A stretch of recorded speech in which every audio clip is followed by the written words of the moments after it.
Alright, I'm gonna end it right here. It should be sometime today, in the next couple of hours.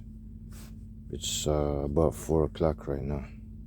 I had to leave that one spot where I couldn't get out of in the daytime because them car drivers, kind of hold me up. So it's like I should be test driving this truck today. Last night I shot a video of me, demonstrating how I went online 30 miles away from this drop yard down south. Just about, what was it, somewhere about 9 o'clock. I went on my computer and took out insurance for this truck last night. And I have the insurance card in my email, a temporary insurance card. And that orange truck that's sitting in front of this one, I'm thinking I'm just gonna wait until the shop opens in the office, the terminal office. They're gonna give me I already texted the guy, the mechanic. So they're gonna give me the key to move that truck out of the way, and I'm gonna test drive this one today. Alright, right now I'm fixing to take my bath right here in this space. I took my stuff off the other truck just to camp out in it for a while. So I'll check y'all later. When it's sunrise, we're gonna see whether this thing is capable of doing what it's supposed to. Because it's been sitting here since I bought this truck. It's been sitting here for 1 month, and I didn't get a chance to use it. There's no problem with that. I wanted to go around the truck and, buy extra stuff for it and stuff it in there. So not only that, I had to knock out the fuel filters myself and did all of that. So this, nothing don't stall on me or nothing.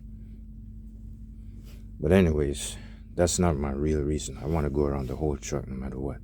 I'm thinking somewhere in the near future, like I said, I'm not just gonna, of course I'm gonna start out small. Stuff 10 or 20 grand into the engine. And later on, if I get comfortable, if them brokers like me and they start giving me expensive loads, like, most people who can't, most other truck drivers, they can't trust them. So they get the wimpy loads, you know what I'm saying? That's what my mechanic's been telling me. So that's why he said that, there's a lot of owner-operators that quit their jobs, they quit Own Authority and they come to this truck company just to try and get by. And owner-operators also. They had to leave Own Authority and become owner-operator and use their personal trucks and come over here and try to work for this company here. But you see, I'm going to try not to let it go that way with me. Even though I've never been owner-operator, never been Own Authority, but I have been lease purchaser. My first time lease purchasing with Western Express, yes. But instead of me going owner-operator with this truck for this truck company that I'm working for right now, I'm thinking I'm going to start from being a company driver again, just like this one, and just stay in that Kenworth for like another couple of months and certify this truck right here. So far, I don't have any proof of showing insurance, except it is on my cell phone right here. It's on my cell phone. And it's also on the computer. It's on either one of these computers. It's on this laptop computer and it's on the other laptop computer in my company truck. That's my proof of insurance right there. Right now, this truck is covered right this very second. It's been covered since last night. I already got an immediate insurance card last night. It only took a few seconds. So this truck is not only covered with insurance right now, my personal insurance, it's also got, let me see if I could hide it.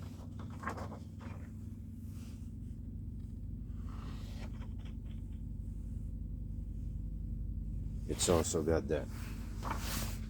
So I'm putting it up here. I don't want to put it on the front bumper because the wind is going to tear it off.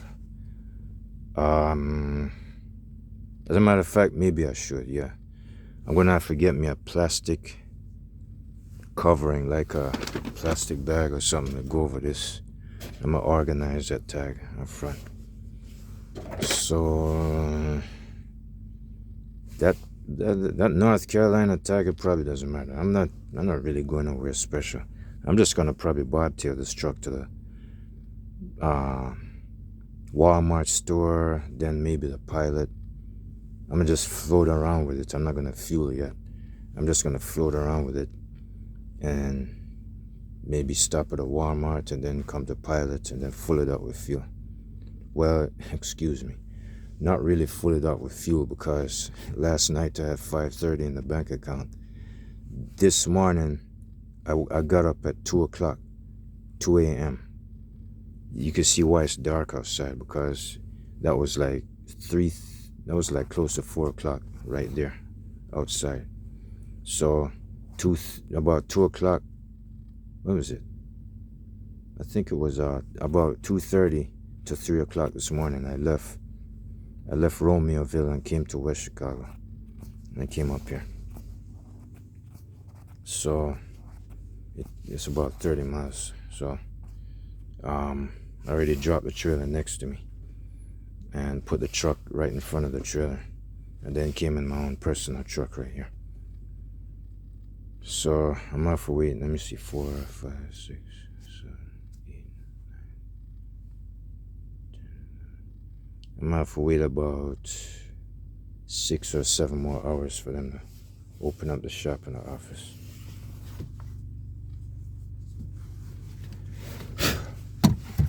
Yeah, this is one of my Pioneer speakers that was almost brand new. I had this in 22. This is what I had in Western Express truck right here. This is a 5 by, I think this is a 5.5 speakers. That's one of them. I took this out of my storage closet at my mom's house. But I got something exactly like that, but it's a little bit slightly bigger. And it's inside of both of those doors already. And I don't know what I did with the box, but anyway. So far, I don't like the idea of being stuck, getting paid, $1,000 to $1,300. I mean, there's nothing wrong with that. I don't have a problem with it, but I mean, being a company driver for so long, being under somebody's authority, well, let me just say this.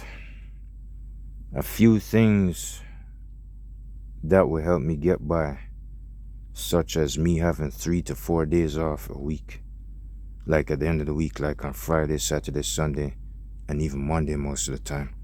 This time he has a load for me for Monday. Yes, I need to get up off my ass and start hustling again. But I'm not going to be working that hard like I used to. Not like when I be picking up a Samsung and going to South Dakota. I don't want to see that no more. So far, I did go to North Dakota just one more time or twice, and that was all right.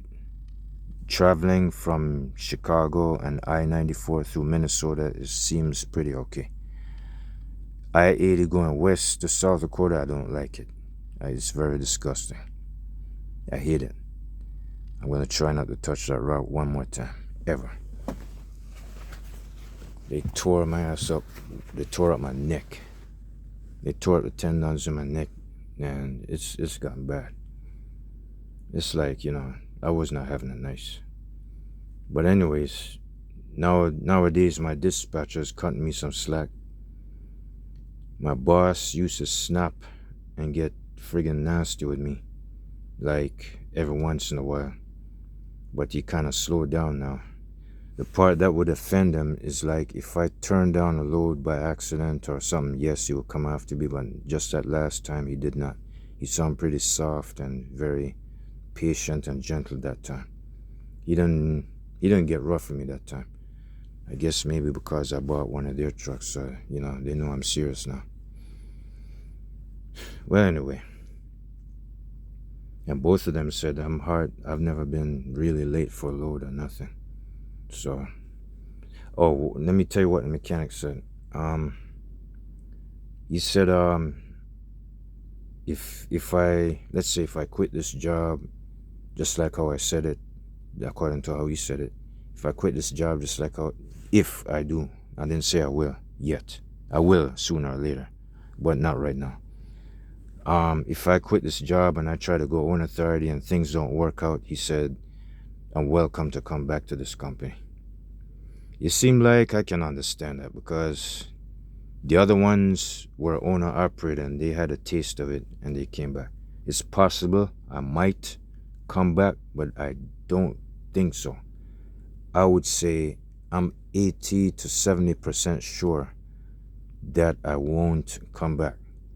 I am 30 to 20 or 10% unsure that I might come back. It depends. I'm thinking, let me guess, let me figure out.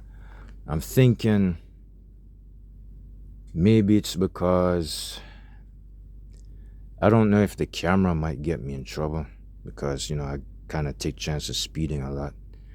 I do drive slow in the residential area half or most of the times, but I can't tell. I don't know. My score is poor. It went down into the poor zone. I'm the poorest one in the fleet. But he said I'm the greatest driver in another direction because I hardly ever been late for a load. And whenever you're not late for a load, hardly at all, or less of the times or whatever, you make the company, you're putting more let me start over. You're putting more money in their pocket as well as yours. You're helping them out. The only difference is they're getting most of the money, You're just I'm not really trying to be offensive. We're just kind of pulling the horse wagon, so to speak. But we are getting our share. What's fair is fair. If you're not in charge, you don't try to figure it out. Just understand. We're on the receiving end. We deal with it until we get wherever we want in life. That's how it goes. I understand that and I feel comfortable agreeing with that. But in my case, or in other people's case, everybody got their own shoes. I got mines. You got yours. So whatever I do, that's in my league, in my category. Nobody cross that line. Nobody enters my face. I do it my way. So you do it yours. So this is what happens. It's like I'm gonna have a taste of this truck today and see where it's at. According to what they told me, they're telling me that since the driver drove it in here, my boss told me that, not the mechanic. My boss, the head manager that once owned this truck and owns the entire fleet you just saw out in the yard. He said the owner drove it in here. I know I remember seeing it the time when I was videotaping the other twin right next to this twin, the other twin cousin. When they were both sitting next to each other, the other one was facing this way and this one was facing that way. At that time, I didn't know which truck I was getting, but I thought I was going to get the one that was tore up, that had the parts missing. I thought I was going to get that one. But I wind up getting the one that's in one full piece, except it's got some worn parts and stuff. So when I was there videotaping, it seemed like, man, I forgot. It seemed like I had no idea where I was going to be at. But I guess I said to myself, I'm just going to go ahead and buy this truck and do what I think I'm going to do. And all of a sudden it turns into another direction. So it's like, I didn't see it coming. So I didn't realize I was going to do this. So now I find out I'm going in another direction now. So all I could say is I still like this truck. I have a love for it now. The only problem, I'm having doubts. I'm just waiting to have a taste of it to see if it feels comfortable or not. I don't want to find out that the engine's gonna shake and all that stuff, because as soon as I start and I fly down the road at least a quarter of a mile, if I notice something strange, I'm coming right back here. I'm gonna be scared to drive it. The nearest thing I'll do is get a diagnostic test. That's it. But I don't know the condition of this truck yet. I haven't driven it. So I'm just gonna go ahead and I'm gonna cross my fingers and hope nothing will happen.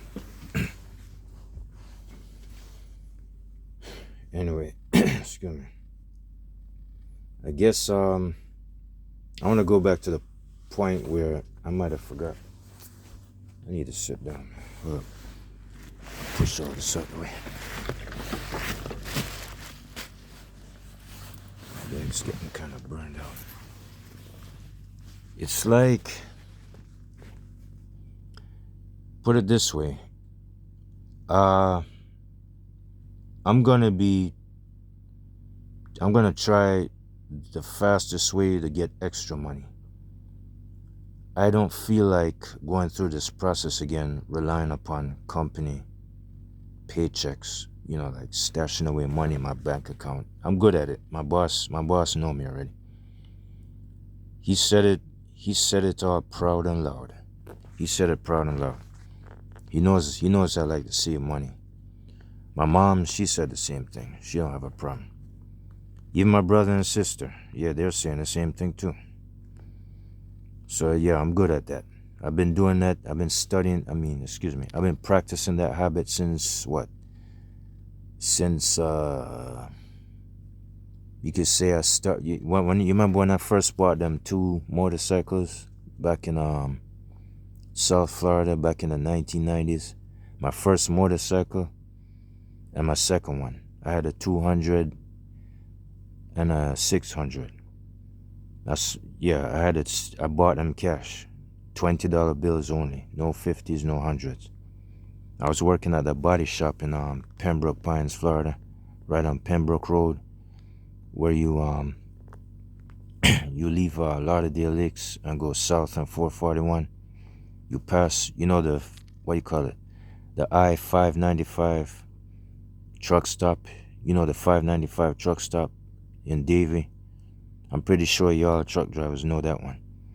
The 595 truck stop in Davie, that's got the Chrome shop and it's got the 595 right next to it. You get off and you go south on 441. You cross Sheridan Street. You cross Hollywood Boulevard and then Pembroke. When you reach Pembroke Road, there's a all right. Somewhere right by Hollywood Boulevard, there's a Hollywood Fashion Center. And then after that, you go to Pembroke Road, and that's where Home Depot is at. I think Home Depot is on the left. Make a left by Home Depot and go straight down Pembroke Road. Somewhere on the right, there's a body shop. It should be a bunch of school buses, yellow school buses, and that's where I used to work. I used to work right there. It's a little private, look like a little secluded shady tree mechanic shop, but it's a body shop.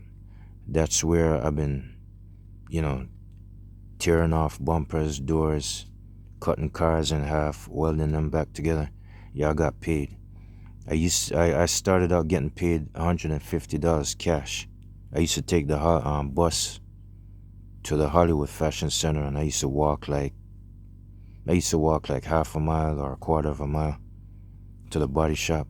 I didn't have no car back then or no bike. So I used to get paid $150 cash, and I stash it up. It's like I'll take it home in my pocket. And when I reach home, I'll stuff it in my dresser. Like I'll lift my pajamas and my clothes and move them aside and stuff the cash right there, and then come back out and take the bus every single day. And on the weekends, like on a Saturday, I'll come home at 2 o'clock. On Sundays, I'll have Sundays off, but I will work straight through the week from like 5 o'clock in the morning all the way to 5 p.m. And I used to bust my tail on that job, man. And I stashed away $150 and then $100. My boss kind of dropped the price. He went to, not me, my pay, he dropped it to $100 because I wasn't moving too fast. I wasn't such a fast worker.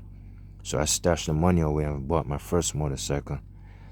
And then I remember when I quit the job one time, I walked away and I had extra money stashed. And by the time I reached $1,100, I had about $1,100 or 12. I think I had $1,200, $1,200. And I took my mom's car. I went to the motorcycle shop, Sun Cycles. I went to Sun Cycles by the railroad track on Prospect Road. I went to Sun Cycles again the second time, and I bought me a 600 bike and came home with it. Yeah, I came home with it. And then when my boss asked me if I'm coming back to work, and I said yes, and they everybody was like, I was like a sideshow. They was like watching my bike every time the customers come up in the body shop. Man, I kind of miss them days. But now, for 23 years, I'm doing this kind of thing, and finally, I landed on this. I'm gonna try not to let nothing get between me and this right here. All I gotta say is, oh shoot, my water's getting cold. Hold up. I'm right here talking, I don't even know it. Yeah, it's getting cold, man. It's still warm, it don't matter. Alright, man, I'm gonna cut it. In the next 6 or so hours, I'm gonna go ahead and I'm gonna test drive this truck, and I'm gonna videotape me driving this truck. So I'll check y'all later.